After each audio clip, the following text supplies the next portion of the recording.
जय हिंद दोस्तों। आज हम लोग पुनः उपस्थित हुए हैं अपने नए सेशन को आगे बढ़ाते हुए।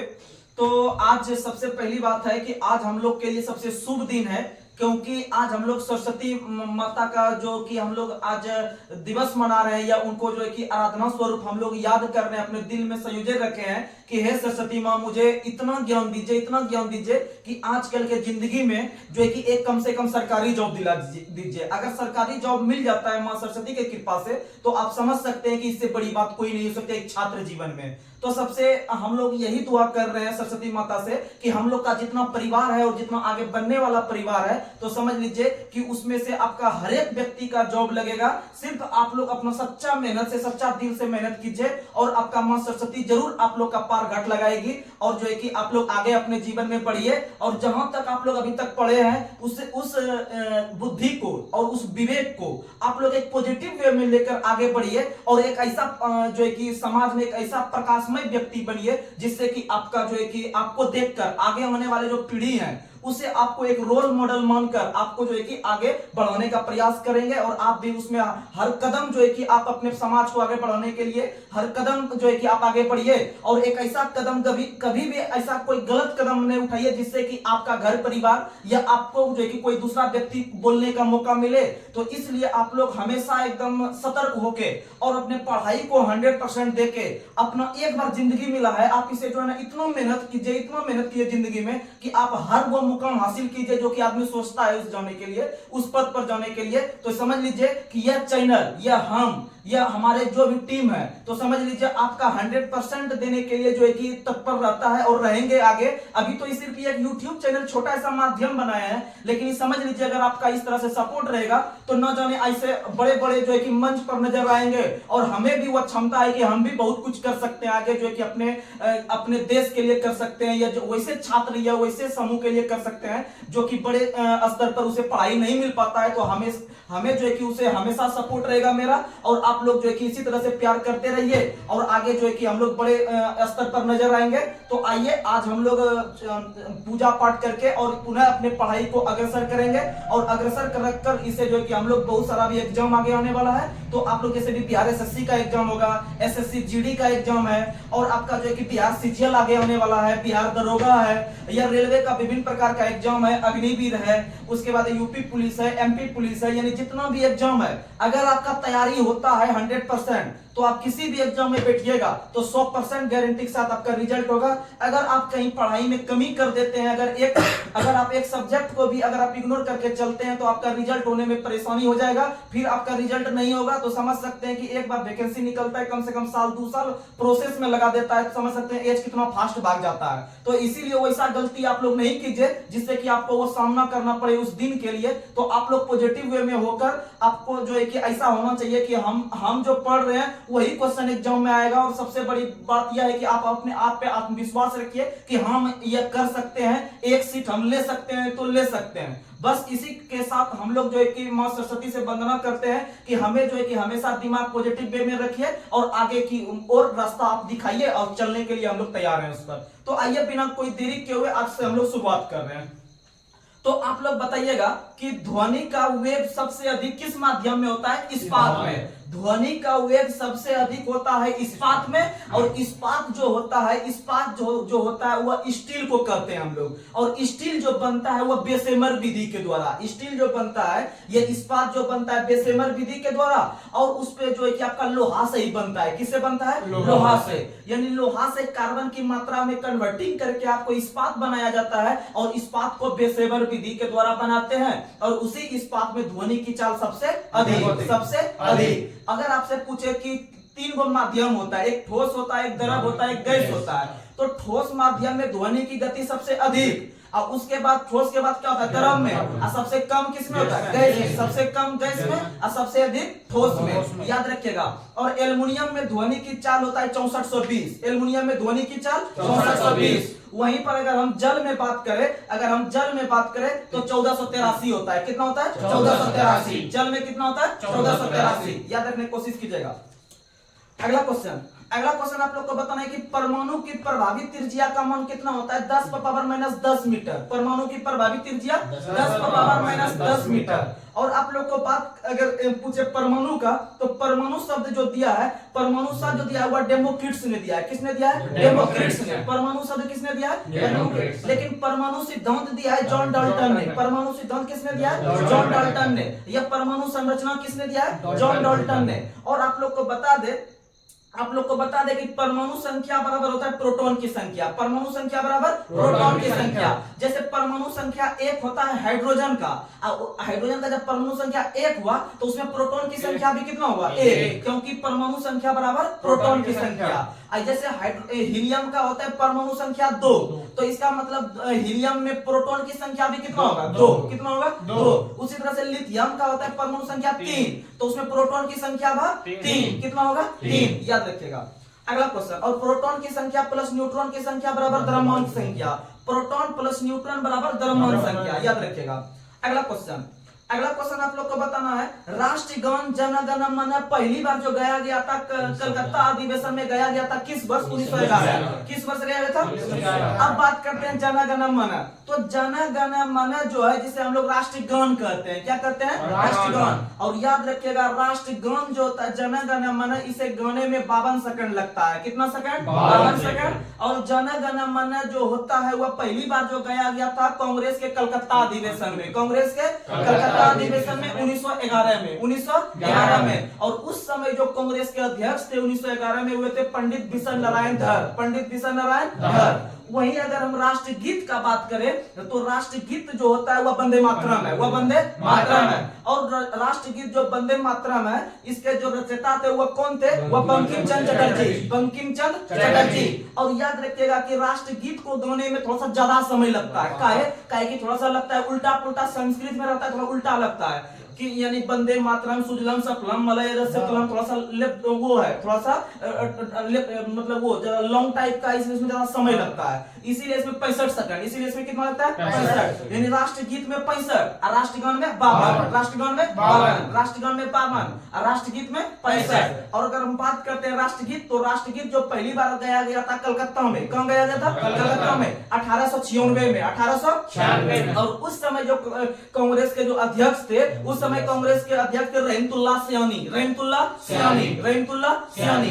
अब आप लोग को बता दें, रहमतुल्लाह सियानी तनी को जो है ना, वो आपका नाम थोड़ा सुनने में अनपटा लगता है, क्योंकि और उधर पढ़ने में जो राष्ट्रगीत लग रहा था वो भी अनपटा लग रहा था। यानी राष्ट्रगीत में अनपटा लग रहा था, तो हमको समय भी ज्यादा लग रहा था। और उसका राष्ट्रगीत थोड़ा पढ़ने में अनपटा लग रहा है, इसीलिए उसका जो अध्यक्ष बना है ना उस समय 1896 में, वो भी आपका अध्यक्ष थोड़ा सा अनपटा नाम टाइप का है। यानी कि उधर हो गया आपका राष्ट्रगीत अगर बोलेंगे तो 65 सेकंड, और उसमें अध्यक्ष जो था वो था आपका रहमतुल्लाह सियानी। रहमतुल्लाह सियानी। और राष्ट्रगान जो होता है ना, राष्ट्रगान थोड़ा सा आसान सा आदमी का रहता है, जन गण मन अधिनायक जय है, यानी कि जो नहीं जानता है फिर भी बोलने लगता है। तो इसका मतलब है वो आसान है। आसान है जिसका मतलब 52 सेकंड में पढ़ लेते हैं। अब 52 सेकंड में जब पढ़ते हैं, उसका अध्यक्ष भी थोड़ा सा आसान नाम है, यानी पंडित है, पंडित बिशन नारायण। पंडित बिशन नारायण, याद रखिएगा। अगला क्वेश्चन आप लोग को बताना है, किस देश की समाचार एजेंसी राइटर है? किस देश की समाचार एजेंसी राइटर है? ब्रिटेन का। कहाँ का है? ब्रिटेन। कहाँ का है? ब्रिटेन। जैसे आप लोग को पता होगा पीटीआई कहाँ का है? इंडिया का। पीटीआई कहाँ का है? इंडिया। पीटीआई के तो press trust of India. Press trust of India. अगर आप फुल फॉर्म याद रखते हैं आराम से काम हो जाएगा। यानी पीटीआई के जो वर्तमान में जो अध्यक्ष है वो है अभिक सरकार। वह कौन है? अभिक सरकार। और पीटीआई का जो स्थापना हुआ था वो 1947 में। वो स्थापना कब हुआ है? 1947 में, याद रखिएगा। और इसके वर्तमान में अध्यक्ष हैं अभिक सरकार, पीटीआई के अध्यक्ष। और याद रखना है आप लोग को कि यह भारत का जो एक ही समाचार एजेंसी है पीटीआई। अगला क्वेश्चन आप लोग को बताना है कि लाल ग्रह के नाम से किसे जाना जाता है? लाल ग्रह के नाम से किसे जाना जाता है? मंगल। किसे जाना जाता है? मंगल। लाल ग्रह मंगल। और आप लोग को बता दें कि लाल ग्रह को जो मंगल को जाना जाता है, उसका जो रंग होता है वह आयरन ऑक्साइड के कारण। किसके कारण? आयरन ऑक्साइड के कारण। तो याद रखिएगा कि लाल ग्रह के नाम से मंगल को जानते हैं, उसमें आयरन ऑक्साइड की अधिकता के कारण उसे लाल ग्रह कहा जाता है। और याद रखिएगा कि लाल दानव के नाम से जो जानते हैं वो मंगल को जानते हैं। लाल दानव के नाम से भी मंगल को जानते हैं। और आपसे अगर बात करें कि यूरोप के जो रोमन देवता के नाम पर पड़ा है वह शुक्र का नाम। किसके नाम पे? शुक्र का नाम। अगर आपसे हम पूछे कि सभी प्रकार के जो ग्रह हैं वह कैसे चक्कर लगाते हैं तो पश्चिम से पूरब। कैसे लगाते हैं? पश्चिम से पूरब। और सूर्य लगाते हैं पूरब से पश्चिम। सूर्य लगाते हैं पूरब से पश्चिम। लेकिन आप जब एग्जाम में जाइएगा तो वहां कंफ्यूज कर जाइएगा। वहां क्या हो जाएगा? कंफ्यूज कर जाइएगा। तो आपको हम बता दें कुछ जुगाड़। देखिएगा, सूर्य जो निकलता है किस दिशा में? पूरब। ये तो पता होगा सबको। सूर्य किस दिशा में निकलता है?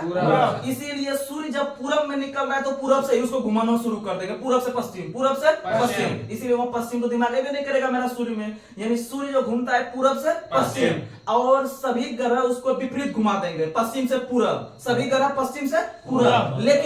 लेकिन सुनिए ना, यानी जितना परंपरागत ग्रह है सभी घूमते हैं। देखिए, सीधा क्वेश्चन पूछेगा कि सभी ग्रह का जो घूमने का जो आपका गति है वो कैसे घूमता है, तो पश्चिम से पूरब। लेकिन बाद में हम लोग पढ़ेंगे कि उसमें दो गो अपवाद रखा है। दो गो अपवाद है, एगो शुक्र एगो अरुण। एगो शुक्र एगो अरुण। शुक्र और अरुण एक ऐसा ग्रह है जो पूरब से पश्चिम सूर्य के साथ घूमता है, यानी पश्चिम से पूरब से पश्चिम, पूरब से पश्चिम। तो याद रखिएगा, सूर्य भगवान जो निकलता है या फिर जो आपका सूर्योदय होता है वो पूरब दिशा में, और पूरब से जब सूर्य निकल रहा है इसका मतलब वो घूमना वहीं से चालू करेगा, नहीं है ना हवा मुड़ के वहां से पश्चिम चल जाएगा। इसका मतलब सूर्य जो घूमती है आपका पूरब से पश्चिम, और वहीं सभी प्रकार के जो ग्रह हैं दो को छोड़ के वो घूमती है आपका पश्चिम से पूरब, पश्चिम से पूरब। याद रखिएगा। वहीं अगर हम दो ग्रह का बात करें, आपका बुध और शुक्र का अगर हम बात करें, तो बुध और शुक्र के पास किसी प्रकार का उपग्रह नहीं है, किसी प्रकार का उपग्रह नहीं है। वहीं अगर आप जिस ग्रह पे हम हैं पृथ्वी पर, तो याद रखिएगा पृथ्वी का एकमात्र उपग्रह का नाम है चंद्रमा। पृथ्वी का एकमात्र उपग्रह चंद्रमा, और उसी चंद्रमा को जीवाश्म ग्रह के नाम से जानते हैं। चंद्रमा को किस नाम से? जीवाश्म ग्रह। अगर और नीला ग्रह के नाम से पृथ्वी को, नीला ग्रह के नाम से पृथ्वी को। और बता दे आपको कि पृथ्वी का नीला रंग जल के कारण, किसके कारण? जल के कारण। किसके कारण? जल के कारण। और याद रखिएगा पृथ्वी का आकार की दृष्टि से 5वां स्थान है। क्या स्थान है? 5वां स्थान। क्या स्थान? 5वां स्थान। याद रखने की कोशिश कीजिएगा। और आपका दूरी से अगर गिनिएगा तो सबसे पहले बुध शुक्र पृथ्वी, बुध शुक्र पृथ्वी, बुध शुक्र पृथ्वी, यानी आपका दूरी के अनुसार तीसरा पे है, दूरी के अनुसार तीसरा पे है, आकार पे 5वां, आकार में 5वां। आप लोग को पता होगा कि सबसे बड़ा जो ग्रह है वह बृहस्पति है। सबसे बड़ा ग्रह बृहस्पति, और वही सबसे छोटा ग्रह बुध, सबसे छोटा ग्रह बुध, और सबसे दूर वरुण, सबसे दूर वरुण, और सबसे नजदीक बुध, और एकमात्र ऐसा ग्रह शनि है, जिसका कि सबसे कम घनत्व है, अर्थात वह पानी पर तैरने लगता है। तो याद रखिएगा पानी पर तैरने वाला एकमात्र ग्रह कौन सा है? शनि। कौन सा है? शनि। और शनि का सबसे मुख्य जो उपग्रह है वह है टाइटन। वह क्या है? टाइटन, जो है कि आपका किसका हो गया? शनि का। वहीं अगर हम बात करें ज्ञानीमीड तो बृहस्पति का है। किसका है? बृहस्पति का। अगर हम बात करते हैं ट्रिटोन का, तो ट्रिटोन जो है वो किसका है? एक देखिए बताते 3 ग्रह है, आपको बताते हैं 3 गो। एक है टाइटन शनि का है। टाइटन किसका है? शनि का। ट्रिटोन किसका है? वरुण का। ट्रिटोन किसका है? वरुण का। और एक है टाइटेनिया है अरुण का। टाइटेनिया किसका है? अरुण का। याद रखने की कोशिश कीजिएगा। और आप लोग को बता दे, एक आपका ग्रह था पहले यम। कौन सा ग्रह था? यम, जिसे हम लोग प्लूटो के नाम से जानते थे। उसे 2006 ईस्वी में प्राग अधिवेशन जो IAU का सम्मेलन हो रहा था पेरिस प्राग में, उसकी बैठक में जो है कि उसे बाहर कर दिया, उसे बौना ग्रह की श्रेणी में डाल दिया गया। तो क्वेश्चन पूछेगा कि निम्न में से किस वर्ष यम को बौना ग्रह की श्रेणी में डाला गया? तो 2006 में। और किसने डाला? तो IAU ने डाला। IAU यानी इंटरनेशनल एस्ट्रोनॉमी यूनियन, यानी अंतरराष्ट्रीय खगोल संघ ने इसे 2006 में डाला। और वही IAU का मुख्यालय है पेरिस में। कहां में है? पेरिस में। याद रखिएगा। अगला क्वेश्चन आप लोग को बताना है, G7 का स्थापना कब हुआ है? 1985। G7 का स्थापना कब हुआ है? 1985। अच्छा, अगला क्वेश्चन आप लोग बताइए, G15 का स्थापना कब हुआ है? 1989। G15 एक होता है एपेक का स्थापना भी 1989 में हुआ है। लेकिन अगर आपसे हम पूछे ओपेक का स्थापना, देखिएगा 2 चीज है। एक है एपेक, एपीईसी, एगो है ओपीईसी। तो ध्यान से समझिएगा, कंफ्यूज कोई नहीं हो, किसी को नहीं होना है। एपीईसी, तो एपीईसी का स्थापना 1989 में G15 के साथ। इसका मुख्यालय सिंगापुर में है। इसका मुख्यालय कहां है? सिंगापुर में। लेकिन जब हम ओपेक का बात करें, जो कि सबसे ज्यादा आदमी जानता है ओपेक को, एपेक बोलता है कि एपेक नहीं ओपेक होता है ना, एपेक भी होता है। एपेक मुख्यालय सिंगापुर, स्थापना 1989। अगर हम ओपेक का बात करें तो ओपीईसी, तो ओपेक का मुख्यालय वियना में है। ओपेक का मुख्यालय वियना में है, जो कि तेल का निर्यात करता है। किसका निर्यात करता है? तेल, यानी organization of petroleum exporting countries. इसका स्थापना 1960 में। इसका स्थापना 1960 में। लेकिन आपको एपेक याद नहीं रखना है, वो तेल वाला ओपेक याद रखना है, 1960 वाला वियना वाला याद रखने की कोशिश कीजिएगा। और इससे अभी वर्तमान समय में जो ओपेक में सदस्य देश है 12 गो। ओपेक में सदस्य देश कितना है? 12 गो। कुछ दिन के लिए 13 गो हुआ था, लेकिन 13 से जो 12 हो गया, एगो निकल गया अंगोला। कौन सा निकल गया? अंगोला। याद रखिएगा, अंगोला देश इससे बाहर हो गया, इसीलिए वर्तमान में सदस्य देश है 12। कितना है? 12। और वर्तमान में जो ओपेक के अध्यक्ष है वह है आपके अलघीस, कैथम अलघीस, यानी तेल देके घीस, यानी अलघीस। अगला क्वेश्चन आप लोग को बताना है, अकबर का मकबरा किस शहर में है? सिकंदरा। अकबर का मकबरा कहाँ है? सिकंदरा। अकबर का मकबरा सिकंदरा। और मुगल वंश का एकमात्र शासक जो कि धर्मनिरपेक्ष शासक था, अकबर। कौन सा था? अकबर। इसीलिए इसका नाम के पहले ग्रेट लगता है। क्या लगता है? ग्रेट लगता है। आप लोग बताइए, अकबर के द्वारा दास प्रथा का अंत कब किया गया था? 1562। तो याद रखिएगा, अकबर के द्वारा दास प्रथा का अंत 1562 में। अकबर के द्वारा तीर्थ यात्रा का समाप्त 63। तो से तीर्थ, तो से 63, और आपका जो दास प्रथा हो गया 62। अगर हम बात करते हैं जजिया कर समाप्त कब किया था? 1564। जजिया कर समाप्त वही 1564 में। वही अगर हम बात करते हैं 1571 में, तो फतेहपुर सीकरी का स्थापना। किसका स्थापना? फतेहपुर सीकरी का स्थापना आगरा में। कहां में? आगरा में, फतेहपुर सीकरी। अगर हम बात करते हैं अकबर के द्वारा दीन इलाही धर्म का स्थापना कब? 1582। दीन इलाही 1582। वहीं अगर हम बात करते हैं इलाही सम्मत, तो 83। इलाही सम्मत 83। याद रखिएगा। अगला क्वेश्चन आप लोग को बताना है, सलारगंज संग्रहालय किस शहर में है? हैदराबाद। सलारगंज संग्रहालय कहां है? हैदराबाद। और याद रखिएगा, हैदराबाद स्वतंत्र शहर का स्थापना जो किया था आपका चिनकिलीज खान है। चिनकिलीज खान या निजामुल मुल्क ने ऑपरेशन पोलो के तहत या ऑपरेशन कैटरपिलर के तहत 1948 में इसे भारत में मिलाया गया, पुलिस कार्रवाई के तहत। और याद रखिएगा, हैदराबाद मूसी नदी के किनारे, और हैदराबाद का पुराना नाम भाग्यनगर। और याद रखिएगा कि हैदराबाद में आपका राष्ट्रीय पोषण संस्थान है। राष्ट्रीय पोषण संस्थान। मिस्र धातु निगम लिमिटेड भी हैदराबाद। मिस्र धातु निगम लिमिटेड हैदराबाद। अच्छा, भारत डायनामिक्स लिमिटेड हैदराबाद। भारत अर्थशास्त्र संस्थान हैदराबाद। और DNA finger limited Hyderabad. DNA finger limited Hyderabad. और वर्तमान में हैदराबाद तेलंगाना की राजधानी। वर्तमान में हैदराबाद तेलंगाना की राजधानी। अगला क्वेश्चन, और आप लोग को बता दें कि तेलंगाना जो भारत का राज्य बना था 2 जून 2014 को। 2 जून 2014। इसीलिए याद रखिएगा कि 2 जून को स्थापना दिवस मनाते हैं तेलंगाना का। किसका स्थापना? तेलंगाना का। और हाल ही में आप लोग को पता होगा कि तेलंगाना के जो नए मुख्यमंत्री बने हैं रेवंत रेड्डी। याद रखिएगा। अगला क्वेश्चन आप लोग को बताना है, लिंगराज मंदिर का निर्माण किस शासक ने कराया था? यतादी केसरी। लिंगराज मंदिर जो उड़ीसा में है, उसका निर्माण जो करवाया था यतादी केसरी ने। गंगवंश का शासक यतादी केसरी ने। अगला क्वेश्चन आप लोग को बताना है, पुरी का जगन्नाथ मंदिर का स्थापना किस शासक ने? चोल शासक गंगदेव। और आप लोग को बता दे कि चोल जो था वह दक्षिण भारत में वो शासन किया करते थे। और चोल वंश का जो संस्थापक था विद्यालय। चोल वंश का संस्थापक विद्यालय। और चोल वंश की राजधानी तंजौर। और याद रखिएगा ये सब चीज। अगला क्वेश्चन आप लोग को बताना है, खजुराहो का मंदिर जो है कि किस राज्य में स्थित है, जिसका निर्माण यशोवर्मन ने करवाया था? मध्य प्रदेश। कहाँ है? मध्य प्रदेश। खजुराहो का मंदिर मध्य प्रदेश। अच्छा, भीमबेटका की गुफा कहाँ है? मध्य प्रदेश। भीमबेटका की गुफा भी मध्य प्रदेश। और आप लोग को बता दे कि भीमबेटका की गुफा बहुत फेमस है। वह जो है कि भित्ती गुफा के लिए प्रसिद्ध है, या भित्ति चित्र के लिए प्रसिद्ध है, या भित्ति चित्र के लिए। तो याद रखिएगा, भीमबेटका की गुफा जो है यह मध्य प्रदेश के रायसेन जिले में है।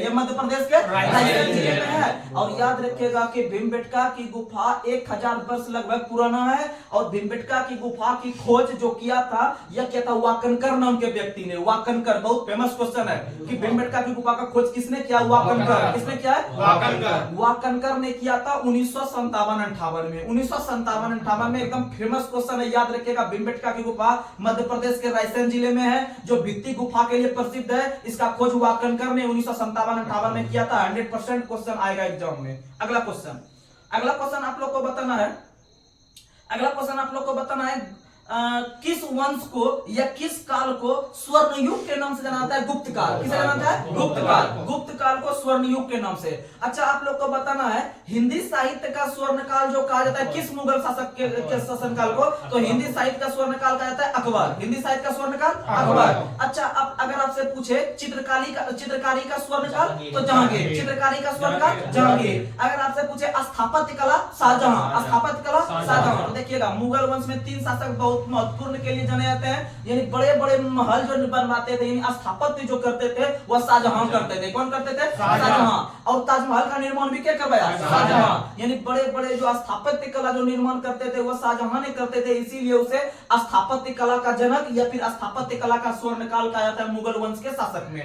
वहीं अगर हम अकबर का बात करें तो अकबर के काल में हिंदी काल का स्वर्ण काल कहा जाता है, हिंदी साहित्य का स्वर्ण काल। वहीं अगर हम बात करें जहांगीर का, तो जहांगीर के काल में बहुत सारा पेंटर था, वो चित्रकारी के लिए फेमस था। तो ये याद रखिएगा, आप लोग को पता होगा उस्ताद मंसूर जहांगीर में ही था। उस्ताद मंसूर कहां था? जहांगीर में। तो ये सब याद रखने का कोशिश कीजिएगा, जो कि आपका जहांगीर जो था वह चित्रकारी के लिए प्रसिद्ध था, और स्थापत्य के लिए शाहजहां, और हिंदी के लिए अकबर। हिंदी के लिए अकबर। अगला क्वेश्चन बताइए। अगला क्वेश्चन आप लोग को बताना है बाबर ने भारत पर कितनी बार आक्रमण किया? 5 बार। कितना बार? 5 बार। महमूद गजनवी ने 17 बार। महमूद गजनी ने 17 बार। महमूद गजनी ने 17 बार। याद रखिएगा। तो बाबर के द्वारा जो पहला युद्ध था वह यूसुफजाई जाति के विरुद्ध था। किसके विरुद्ध था? यूसुफजाई जाति के विरुद्ध 1519 में पहला अटैक किया था। और आप लोग को बता दें कि इन्होंने मुख्यतः भारत में 4 युद्ध लड़े हैं। 4 युद्ध में से पहला 1526 में, दूसरा 27 में, तीसरा 28 में, चौथा 29 में। पहला पानीपत का युद्ध, और दूसरा खनवा का युद्ध, और तीसरा कौन सा? घाघरा का युद्ध। सॉरी, तुम पानी खाना दो मैं चांद, यानी तीसरा चंदेरी का युद्ध, और चौथा घाघरा का युद्ध। चौथा घाघरा का युद्ध। लेकिन इससे काम नहीं चलने वाला है। 26 याद कर लिया, 27 याद कर लिया, अब कौन खा घर चाली, सबसे काम नहीं चलेगा। आपको इसमें डेट सहित पूछेगा, इसमें आपको डेट सहित पूछेगा। तो डेट सहित पूछेगा कि पानीपत का युद्ध कब हुआ है, तब बताइएगा, तब कोई बात होगा। या फिर एग्जाम में यही क्वेश्चन पूछ रहा है, सबका डेट लगा रहा है, तो डेट लगाइएगा चारों तब ये। तो आप लोग को हम बता रहे हैं थोड़ा सा ट्रिक, आप 2-4 बार रिकॉल कीजिएगा, शायद आपको याद पक्का हो जाएगा। तो पहला देखिएगा, 26 लिख दीजिएगा, 27 लिख दीजिएगा, 28 लिख दीजिएगा, 29 लिख दीजिएगा। उसमें से चारों में एक एक डेट बोल रहे हैं, सबको सटा दीजिएगा। 21, 17, 29, 6। 21, 17, 29, 6। 21, 17, 29, 6। एक मोबाइल नंबर याद कर लीजिएगा, कम बन जाएगा। लेकिन सब में महीनों भी सटाना पड़ेगा आपको। तो याद रखिएगा, पहला में वाक्य को आप लगा दीजिएगा, और दूसरा में जो आके नो जन लगा दीजिएगा, और तीसरा में आप मां जन माई, यानी पहला में ओ से आ जाएगा महीना, अब दूसरा में आप मो से आ जाएगा, तीसरा में जो से आ जाएगा, और चौथा में मो से आ जाएगा। चौथा में मो से। तो आप इसको सेट कर लीजिएगा महीनों को, आपका आराम से कम निकल जाएगा। यानी 21, 17, 29, 6, इधर 26, 27, 28, 29, और उधर आपका ट्रिक बने हुए किया है पौन खा घर चल, तो धीरे धीरे कम अक्का हो जाएगा। तो इसलिए 21, 17, 29, 6 याद रखेगा कम से कम, तो काम चल जाएगा। अगला क्वेश्चन, और याद रखेगा, मुबैयन नाम का पद्धति का जनक भी किसे कहता है? बाबर को। मुबैयन नाम का पद्धति बाबर को। अच्छा, मस्त कलंदर के नाम से बाबर। मस्त कलंदर के नाम से बाबर। अच्छा, आप लोग को बताना है कि बाबर के पिता का क्या नाम था? उमर शेख मिर्जा। बाबर के पिता का नाम उमर शेख मिर्जा। चलिए, अगला क्वेश्चन आप लोग को बताना है कि विभिन्न प्रकार के आप लोग को सुरक्षा बल का जो है कि स्थापना वर्ष बताना है। फटाफट बताते चलिएगा।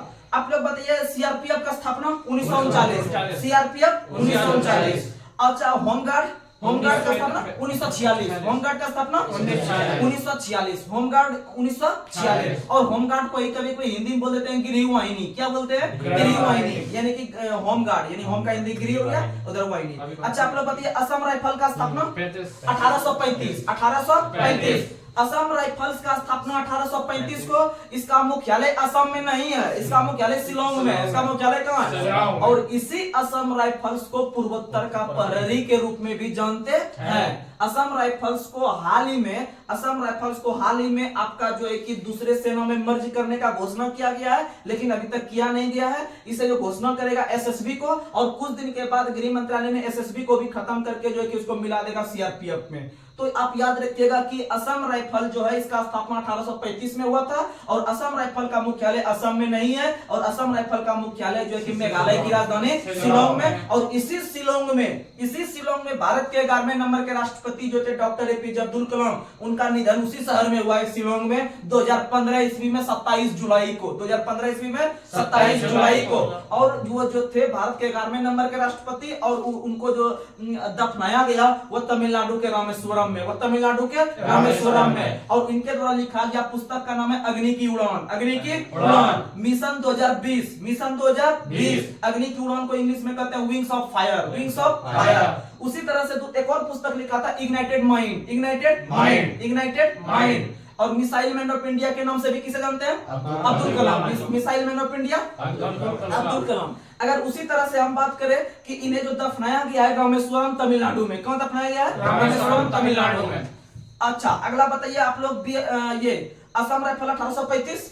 और अगला क्वेश्चन आप लोग बताइए, बीएसएफ का स्थापना 1965, बीएसएफ 1965। और बीएसएफ का स्थापना भारत पाक युद्ध के समय, भारत पाक युद्ध के समय। अच्छा, अगला क्वेश्चन बताइए, एनसीसी का स्थापना 1948, एनसीसी 1948। और एनसीसी के वर्तमान में अध्यक्ष है गुरबीर पाल सिंह, गुरबीर पाल सिंह। और एकता और अनुशासन किसका मुख्य टारगेट है? किसका? एनसीसी का। किसका है? एनसीसी।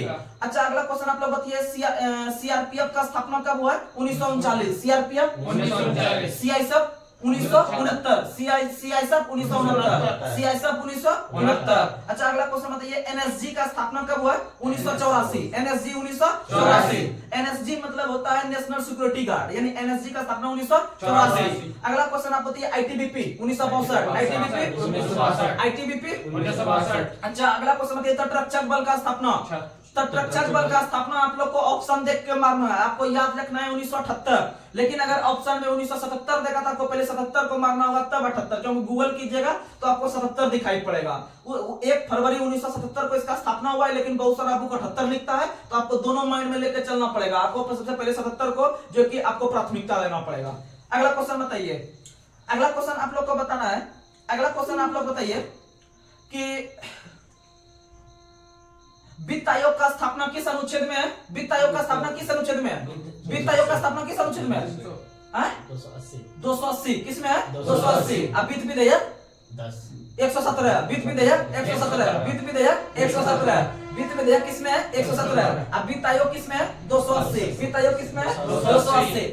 अगर आपसे हम पूछे वित्त आयोग, तो वित्त आयोग का स्थापना प्रत्येक 5वें वर्ष भारत के राष्ट्रपति करते हैं। कौन करते हैं? भारत के राष्ट्रपति प्रत्येक 5वें वर्ष करते हैं, और यह करते हैं अनुच्छेद 280 के तहत। किसके तहत? 280 के तहत। और याद रखिएगा कि पहला जो वित्त आयोग का स्थापना किया गया था 1951 में। कब किया गया था? 1951 में। और प्रत्येक 5वें वर्ष होते होते होते जो हाल ही में जो स्थापना हुआ है आपका, जो 16वें वित्त आयोग का स्थापना किया गया है। कितना वित्त आयोग? 16वां। और 16वें वित्त आयोग के जो अध्यक्ष बनाए गए हैं अरविंद पनगड़िया। कौन बनाए गए? वही अरविंद पनगड़िया जो कि नीति आयोग के पहले उपाध्यक्ष बने थे, जो नीति आयोग के पहले उपाध्यक्ष, उसी को जो है कि आपका जो है कि किसका बना दिया गया? वित्त आयोग का अध्यक्ष। और 15वें वित्त आयोग के अध्यक्ष एनके सिंह, 15वें वित्त आयोग के अध्यक्ष एनके सिंह। अगर हम शुरू से बात करते हैं वित्त आयोग का, तो याद रखेगा पहले वित्त आयोग के अध्यक्ष केसी नियोगी, पहले वित्त आयोग के अध्यक्ष केसी नियोगी। दूसरा संथानम, दूसरा संथानम। तीसरा कौन थे? तीसरा थे चंदा, तीसरा चंदा। चौथा राजमन्नार, चौथा राजमन्नार। चौथा कौन थे? राजमन्नार। पर पचमा कौन थे? पचमा कौन थे? पचमा थे आपके जो है कि ये पचमा कौन थे? पचमा थे आपके, छठा हो गया बर्मा, बता रहे हैं, पचमा छठा हो गया बर्मा। सातवां हो गया सेलट, सातवां हो गया सेलट, और आठवां हो गया आपका, आठवां जो हो गया वो हो गया चौहान, आठवां हो गया चौहान, नौवां हो गया सोलवे, नौवां हो गया सोलवे, 10वां हो गया पंत, 10वां पंत, और 11वां खुसरो, 11वां खुसरो, और 12वां रंगराजन, 12वां रंगराजन, 13वां केलकर, 13वां केलकर, 14वां वायवी रेड्डी, 14वां वायवी रेड्डी, और 15वां एनके सिंह, 15वां एनके सिंह, और 16वां जो हो गए, 16वां हो गए आपके कौन, अरविंद पनगड़िया, 16वां कौन हो गए, अरविंद पनगड़िया। तो ये जो हम पांचवा आपको भूल रहे हैं, भूल नहीं रहे हैं, पांचवा जो है यह आपका शिव भगवान के नाम पे है। आप लोग कुछ अपना कमेंट बॉक्स में कमेंट करके दीजिएगा। पांचवा आप लोग शिव भगवान को जानते होंगे, तो शिव भगवान को एक दूसरे रूप में जो जानते हैं वो पांचवा में पांचवा वही बना है। शिव भगवान को जानते हैं दूसरे रूप में, वो उसे पांचवा के नाम से जानते हैं। तो आप लोग थोड़ा सा कमेंट बॉक्स में कमेंट कीजिएगा, याद रह जाएगा, क्योंकि इसमें हम जुगाड़ लगाए हैं याद रखने के लिए। हम अपना पर्सनली ओपिनियन बताते हैं, जो याद किए हैं। शिव भगवान जो हमेशा ऐसे आशीर्वाद देते हैं, तो ये शिव भगवान का एक दूसरा नाम है पांचवा नंबर का। पांचवा नंबर जो दिया यानी ऐसे करके वो पांचवा नंबर का जो वित्त आयोग बना है वह शिव भगवान के नाम पे ही है। तो शिव भगवान का दूसरा रूप जो होता है उसी के नाम पे। तो आप लोग कमेंट बॉक्स में कमेंट कीजिएगा, आप लोग को भी ऐसे धीरे याद रहने लगेगा।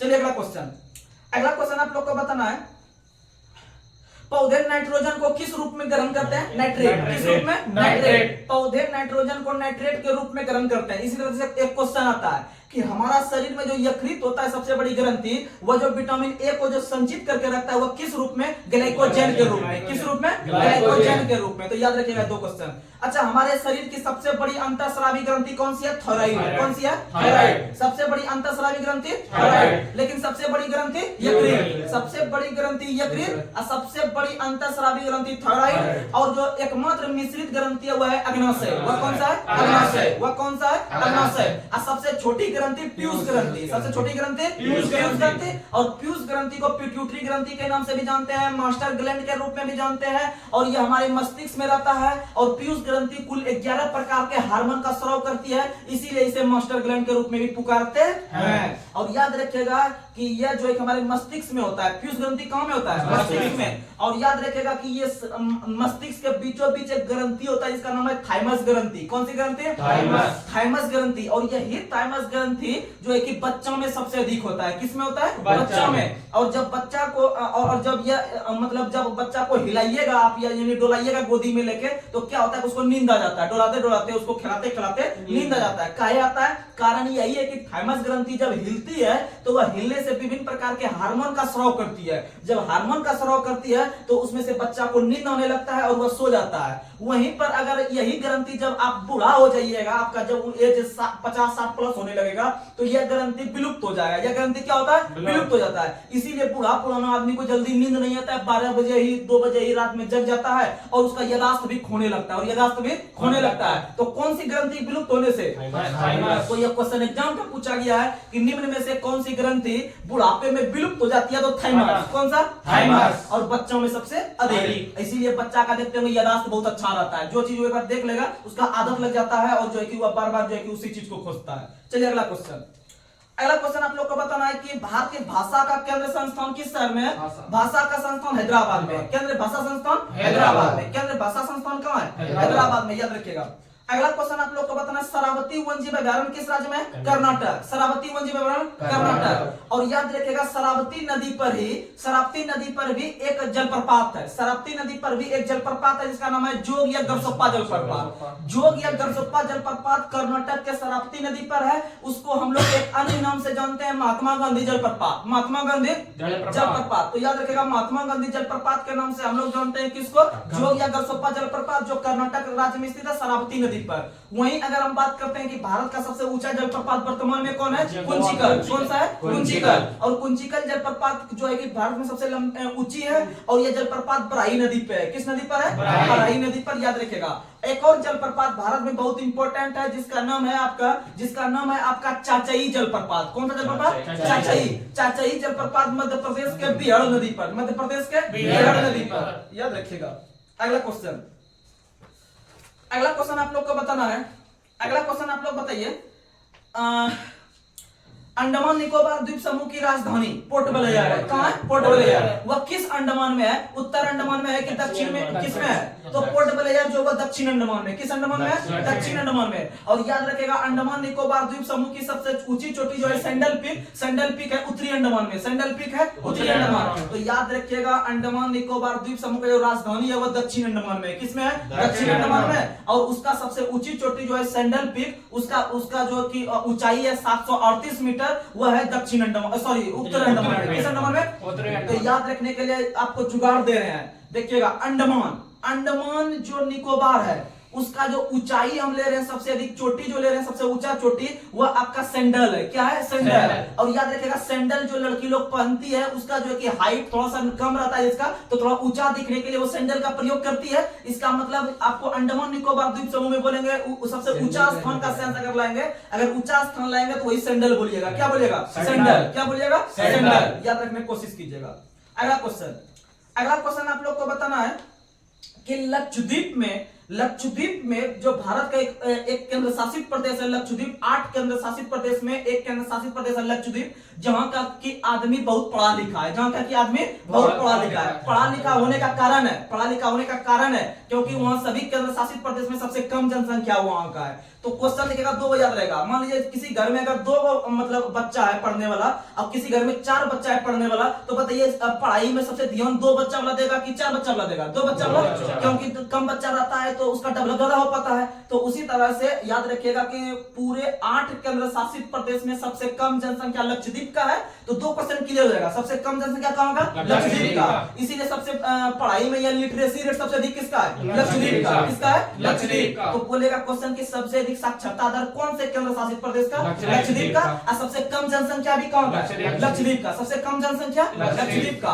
अब बात करते हैं लक्षद्वीप का। आपसे हम क्वेश्चन पूछ रहे हैं कि लक्षद्वीप में स्थित एक द्वीप का नाम बताएं, जहां पर एक पक्षी अभयारण्य है। तो ये बोलिएगा पिटली द्वीप। कौन सा द्वीप?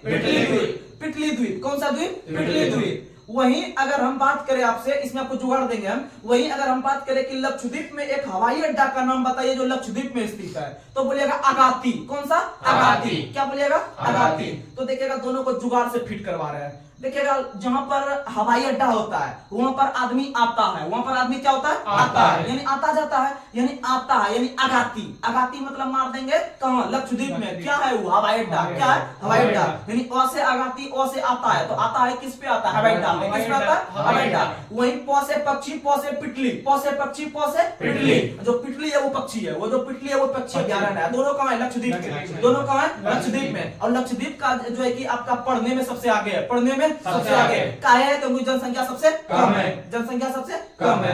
वही अगर हम बात करते हैं लक्षद्वीप का, तो लक्षद्वीप की राजधानी कहां है? कवारती। कहां है? कवारती। लक्षद्वीप की राजधानी कवारती। उसी तरह आपसे अगर हम क्वेश्चन पूछे कि साउथ बटन अभयारण्य किस केंद्र शासित प्रदेश में है? अंडमान। किसमें है? अंडमान। किसमें है? अंडमान। अच्छा, अगर आपसे हम क्वेश्चन पूछे दूसरा क्वेश्चन पूछे कि महात्मा गांधी अभयारण्य किस शहर में है, तो वो भी अंडमान में है। वो भी कहां है? अंडमान में। तो 2 चीज याद रखिएगा। आपका जो है कि अंडमान में स्थित जो है आपका कौन सा है? महात्मा गांधी अभयारण्य, और दूसरा साउथ बटन। दूसरा कौन है? South button. दोनों याद रखिएगा। अगर आपसे हम क्वेश्चन पूछे कि ये 8 डिग्री चैनल किसको जोड़ता है? तो देखिएगा 8 डिग्री, 9 डिग्री, 10 डिग्री बहुत इंपॉर्टेंट है। तो 8 डिग्री, 9 डिग्री, 10 डिग्री के लिए आपको हम जुगाड़ दे रहे हैं। तो देखिए लिखिएगा कहीं भी कॉपी में 8, 9, 10, और उसको शुरू करना है मम्मी से। किससे शुरू करना है? मम्मी। वही मामा मामी होता है तो मम्मी शुरू करना है। तो पहला मम्मी, लामी, आनी। मामी, लामी, आनी, यानी मामी, यानी मालदीव मिनिकाय। यानी ये कौन ले लिया? 8 डिग्री। ये कौन ले लिया? 8 डिग्री। उसी तरह से अगर हम 9 डिग्री में ले रहे हैं लामी, लोआका मुहर्षि का लामी, यानी लक्षद्वीप मिनिकाय जो होगा 9 डिग्री। लक्षद्वीप मिनिकाय जो होगा 9 डिग्री। वहीं अगर हम 10 डिग्री का बात करते हैं तो पहला ले लिया मामी, लामी, आनी, यानी अंडमान निकोबार के बीच 10 डिग्री। अंडमान निकोबार के बीच 10 डिग्री, यानी मामी, लामी, आनी, 8, 9, 10, 8, 9, 10 याद रखिएगा। वहीं अगर हम बात करते हैं अंडमान निकोबार का, तो आप लोग को पता होगा कि अंडमान निकोबार द्वीप समूह की राजधानी कहां है? Port Blair. कहां है? Port Blair. और अगर हम बात करते हैं एक और क्वेश्चन का अगर हम बात करते हैं कि जैसे ये सिक्किम सबसे पहले वो एक राज्य था या केंद्र शासित प्रदेश था, तो बोलेगा केंद्र शासित प्रदेश। तो क्वेश्चन पूछता है कि निम्न में से कौन सा राज्य पहले केंद्र शासित प्रदेश था, तो सिक्किम आंसर लगाइएगा। अच्छा क्वेश्चन है, सिक्किम लगाइएगा। और यही सिक्किम राज्य सेवन सिस्टर में नहीं है, यही सिक्किम राज्य सेवन सिस्टर में नहीं है। और पक्का अगर आपसे क्वेश्चन पूछेगा कि निम्न में से कौन सा राज्य सेवन सिस्टर का हिस्सा है, उसमें पक्का एक ऑप्शन आपका सिक्किम रहेगा, वही नहीं रहता है, वही नहीं रहता है। और लोग को लगता है नहीं सिक्किम तो पूरा उत्तर पूर्व में है, वो सिक्किम मार देते ना, सिक्किम नहीं है, याद रखिएगा। और आप लोग को पता है कि भारत के अंदर में दो गो जो है कि आपका ज्वालामुखी पर्वत है, दो गो आपका ज्वालामुखी पर्वत है, जिसमें से एक जो है आपका कौन सा है, बैरन, एक कौन सा है बैरन, और दूसरा है नारकोंडम। दूसरा कौन है, नारकोंडम। ये दोनों अंडमान में ही है, कौन है, अंडमान में। तो अब देखिएगा क्वेश्चन याद रखिएगा, इसमें हम जुगाड़ दे रहे हैं आपको। भारत के अंदर में दुएगो जो है कि ज्वालामुखी पर्वत है, दुएगो ज्वालामुखी है। एक है आपका दोनों अंडमाने में है, एक है आपका बैरन द्वीप, एक है आपका नारकोंडा। ये कौन है, नारकोंडा। अब इसमें से क्वेश्चन पूछता है कि कौन सा जो है कि आपका सक्रिय है, अब कौन सा जो है कि निष्क्रिय है, यानी कि सुसुप्त है, मतलब शांत है।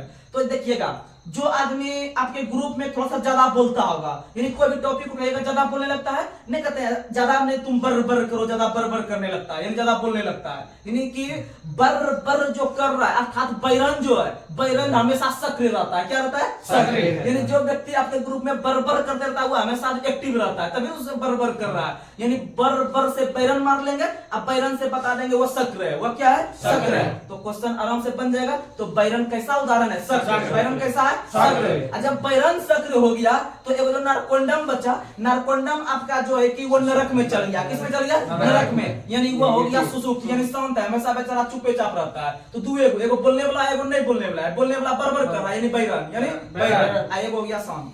अगला क्वेश्चन, अगला क्वेश्चन आप लोग को बताना है, उड़ीसा के उस द्वीप का नाम बताएं जिसका नाम बदलकर अब्दुल कलाम द्वीप रख दिया गया। व्हीलर द्वीप। कौन सा द्वीप, व्हीलर द्वीप। और याद रखिएगा व्हीलर द्वीप उड़ीसा में है, और वहीं और उसे अग्नि द्वीप के नाम से भी जानते हैं। किस द्वीप के नाम से, अग्नि द्वीप। और उसे डॉक्टर एपीजे अब्दुल कलाम द्वीप के नाम से भी जानते हैं। और याद रखिएगा वह ब्रह्मणी नदी के किनारे है। किस नदी किनारे, ब्रह्मणी।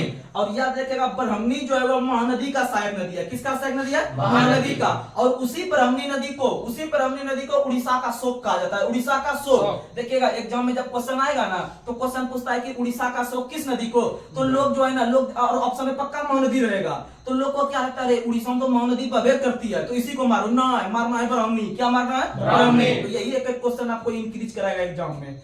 तो याद रखिएगा उड़ीसा का शोक ब्राह्मणी को, और ब्राह्मणी नदी के किनारे बसा सबसे बड़ा शहर है राउरकेला। कौन सा है, राउरकेला। आप लोग को पता होगा Rourkela steel plant, Rourkela steel plant Germany के सहयोग से बना था, और जर्मनी के सहयोग से जो बना था, यह बना था 1958 में, 1958 में द्रुत पंचवर्ष योजना में बना था, याद रखिएगा। और जो है कि महानदी का अगर बात करें तो महानदी पर स्थित है सबसे फेमस जो आपका जो बांध है वो है हीराकुंड बांध। हीराकुंड बांध परियोजना उड़ीसा में महानदी पर है, उड़ीसा में महानदी पर है, जो भारत की सबसे लंबी बांध है, जो भारत की सबसे लंबी बांध है। अगर हम पूछे भारत का सबसे ऊंचा बांध कौन सा है, तो भाखड़ा नागल बांध। भारत का सबसे ऊंचा बांध भाखड़ा नागल बांध, भारत का सबसे ऊंचा बांध भाखड़ा नागल बांध, जो कि आपका किस नदी पर है, सतलज। किस नदी पर है, सतलज, याद रखिएगा।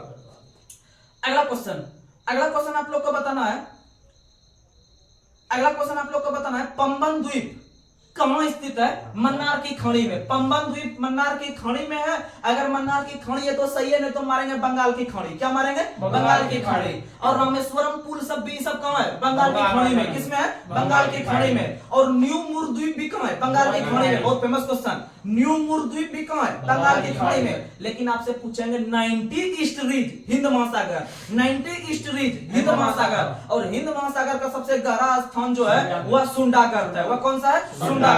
आइए आगे, अगला क्वेश्चन आप लोग को बताना है, अगला क्वेश्चन आप लोग बताइए, झेलम नदी का पुराना नाम क्या है। झेलम नदी का पुराना नाम, झेलम नदी का पुराना नाम क्या है, झेलम नदी का पुराना नाम बितास्ता। बितास्ता, क्या नाम है, बितास्ता।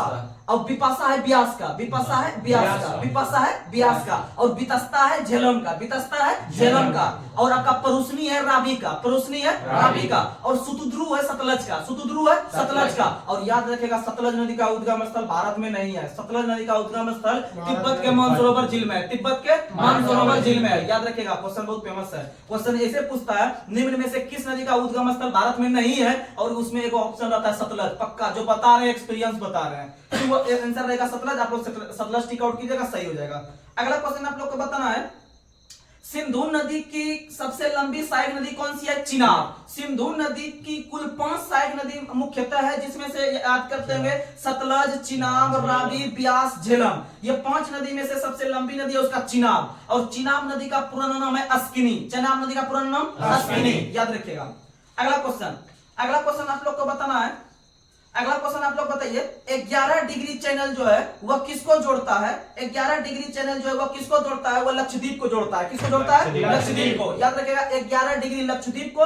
अगर हम 17 डिग्री चैनल का बात करें तो 17 डिग्री जोड़ता है वह उत्तरी वियतनाम को दक्षिणी वियतनाम, उत्तरी वियतनाम को दक्षिणी वियतनाम, उत्तरी वियतनाम को दक्षिणी वियतनाम हो गया 17 डिग्री। अगर हम आपसे बात करें 16 डिग्री अक्षांश रेखा किसको किसको जोड़ता है? तो उत्तरी सह्याद्री को दक्षिणी सह्याद्री। तो 3 क्वेश्चन आप लोग को बता दिए। 16 डिग्री पूछेगा तो उत्तरी सह्याद्री को दक्षिणी सह्याद्री, अगर 17 डिग्री पूछेगा तो उत्तरी वियतनाम दक्षिणी वियतनाम, अगर 11 डिग्री पूछेगा तो लक्षद्वीप, 11 डिग्री पूछेगा तो लक्षद्वीप। अच्छा 24वीं समानांतर रेखा किसको किसको जोड़ता है? भारत पाकिस्तान। 24वीं समानांतर रेखा भारत पाकिस्तान, और मैकमोहन रेखा भारत चीन, मैकमोहन रेखा भारत चीन, रेड क्लिफ रेखा भारत पाकिस्तान, रेड क्लिफ रेखा भारत पाकिस्तान, और डुरंड रेखा पाकिस्तान अफगानिस्तान, पाकिस्तान अफगानिस्तान, डुरंड रेखा पाकिस्तान अफगानिस्तान। अगर हम आपसे बात करें 49वीं समानांतर रेखा, 49वीं समानांतर रेखा यूएसए कनाडा, 49वीं समानांतर रेखा यूएसए कनाडा। अगर आपसे पूछे 49वीं समानांतर ये 38वीं समानांतर रेखा, 38वीं समानांतर रेखा उत्तरी कोरिया दक्षिणी कोरिया, उत्तरी कोरिया दक्षिणी कोरिया, 38वीं यानी 38। चलिए अगला क्वेश्चन आप लोग को बताना है, थोड़ा सा और पूछ लेते हैं 2-4 क्वेश्चन। आप लोग बताइए कृष्णा नदी का उद्गम स्थल भारत के किस राज्य में है? महाराष्ट्र। किस राज्य में है? महाराष्ट्र। तो कृष्णा नदी का उद्गम स्थल महाराष्ट्र के महाबलेश्वर पहाड़ी, महाराष्ट्र के महाबलेश्वर पहाड़ी। अगर आपसे हम क्वेश्चन पूछे चंबल और बेतवा नदी का उद्गम स्थल कौन सी पहाड़ी है? तो बोलिएगा मालवा का पठार। क्या बोलिएगा? मालवा का पठार। तो याद रखिएगा कि मालवा के पठार से ही निकलता है आपका 2 नदी चंबल और बेतवा, चंबल और बेतवा। तो आपको हम बता देते हैं कि मालवा का पठार से जो 2 नदी निकल रहा है आपका हजानापुर पहाड़ी से, जो आपका 2 मतलब पठार का नाम है मालवा का पठार। तो मालवा का पठार जो आपका छत्तीसगढ़ में है, मालवा का पठार जो आपका छत्तीसगढ़ में मध्य प्रदेश इलाका में है, मालवा का पठार जो आपका पश्चिमी मध्य प्रदेश में है, मालवा का पठार पश्चिमी मध्य प्रदेश में है। तो याद रखिएगा कि मालवा का पठार से 2 नदी निकलता है, एक आपका बेतवा, एक आपका चंबल। तो इसमें आपको जुगाड़ दे रहे हैं। तो हम लोग क्या करते हैं, माल को बेचते हैं, नहीं कहता है कि अभी माल फंसा हुआ है, अभी माल बिकेगा तब दूसरा लाएंगे।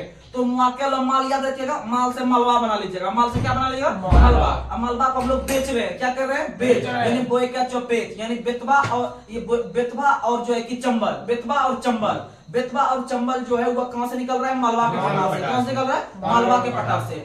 अगला क्वेश्चन आप लोग बताइएगा कि गुरु शिखर किस पहाड़ी की सबसे ऊंची चोटी है? अरावली।